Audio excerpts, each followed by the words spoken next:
SDF-3. The SDF model from Transtech. This is Kal Kat, the Kal Katster. This is the SDF model from the first Transtech movie. Way back, Transformers v Robotech. And this is for the Weird Kitty 07 site. We are going to do another one. So we are doing the Chimera Star Trek thing in the studio, but we have also greenlit the possibility of doing, because it is the 30th anniversary of Transformers in 2015 and 2014 roughly, last year, and the 30th of Robotech over here in America. So we kind of got to do some kind of reunion special for that, because actually it's been a while since we did a Transtech type of thing. I'm not sure what it's going to be yet, so I can't really tell you what it's going to be because I don't know. But knowing how prolific we are at the studio, it's only a matter of time before we come up with something. All I know is that it'll end where the Transtech, it'll start, Transtech ended, and it'll be about the Robotech people.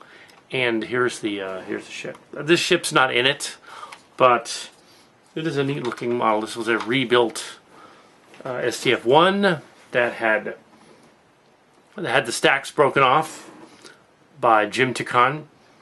And then later on it was chucked in the Ivy. It was found by a little kid in the Ivy, taken to Goodwill in the city, here in the city. And I found it later at the Goodwill, about a couple of weeks later, found it. With the stack still broken off, took it home, and my father and I put it back together. He told me how to stick new stacks on it. And then I put the balsa around the plastic, and it is very awesome, elaborate, detailed. I made a better one. It was over there for parts 2 and 3 of Transtech, Transformers v Robotech. But I always thought that there was this oddity with the Robotech universe in that Rick Hunter never gets home. Now, if you're a Macross fan, and I have the Macross Saga as well, actually in the Macross version, the other saga isn't Robotech at all. It's called Space Climber Matsupieda. And Rick Hunter's not in it. So when they have this cliffhanger, it's only in the American version. And I know that because I also have Macross, so I know that. And so yeah, there were 3 discrete series. And they were Macross, Space Cavalry Macross, Space Fortress Macross, Space Cavalry Southern Cross, and Space Climber Matsupied. And they were 3 different series done by the same production company, Studio New. And Harmony Gold got a hold of them from 82 on to 84 is when the new one came out. Robotech, came to call Robotech, came out. 84, 85. And they stuck the series together, and it was a war epic with love story and war epic. It's the first time cartoon characters died in a story in an American show. I know they did in Japan a lot. And yeah, so I thought with Transtech, we all decided, me and Mark's Cards and Tim and Jim, if you're going to do a Robotech, have the SDF-3 get home at the end because of that Robotech cliffhanger. They didn't know as much about Macross. Well, John did, but yeah. So yeah, they knew that cliffhanger actually was only in the American version. But here, we're going to play with the American version. So anyway, so yeah, we'll see what happens. Now, the ship got home at the end of Transtech. I'm sure you guys watched it, got to the end of Transtech, and realized, oh, they got home. What happens next? Find out. This is Kal Kat, and yeah, see what we come up with. Awesome. Just with an idea, with nothing awesome going on. Yeah, so later. But if this doesn't work, Optimus Prime will never live again. Yes. So a moment ago, Kal Kat, was mentioning the Robotech Transformers sort of reunion. I'm not sure how that's going to work as a reunion, just because it's like I could do a Transformers vignette thing, that'd be fine, and a Robotech vignette thing, but having them come together again would be a little problematic, I think.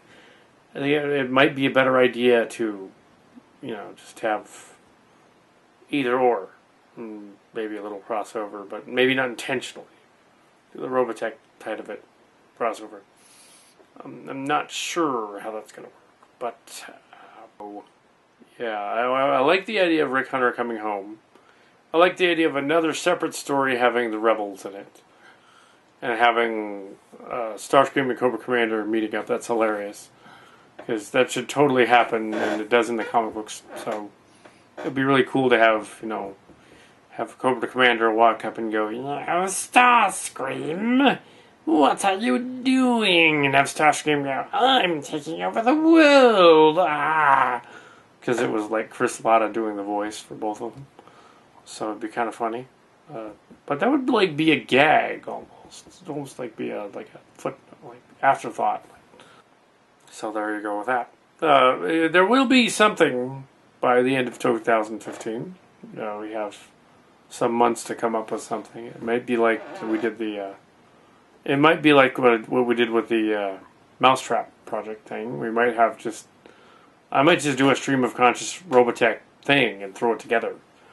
Because that would be easiest, I think, using some of the Chimera sets. Without destroying any of them, of course. And then just do it, and then say, okay, I've got this Robotech thing, and let's edit it together and make a movie out of it. I would just do that, and just do it like the old days. That's the way we just shot stuff randomly. The old days. It's hard to believe that the Carta, Trends Tech, and all that stuff is like almost 30 years ago. And we also want to do that too, but we haven't got anything to do on that one yet. But we got some of those rebels over there, waiting in the wings there, Transformer rebels, off the camera there, in the background. And yeah, so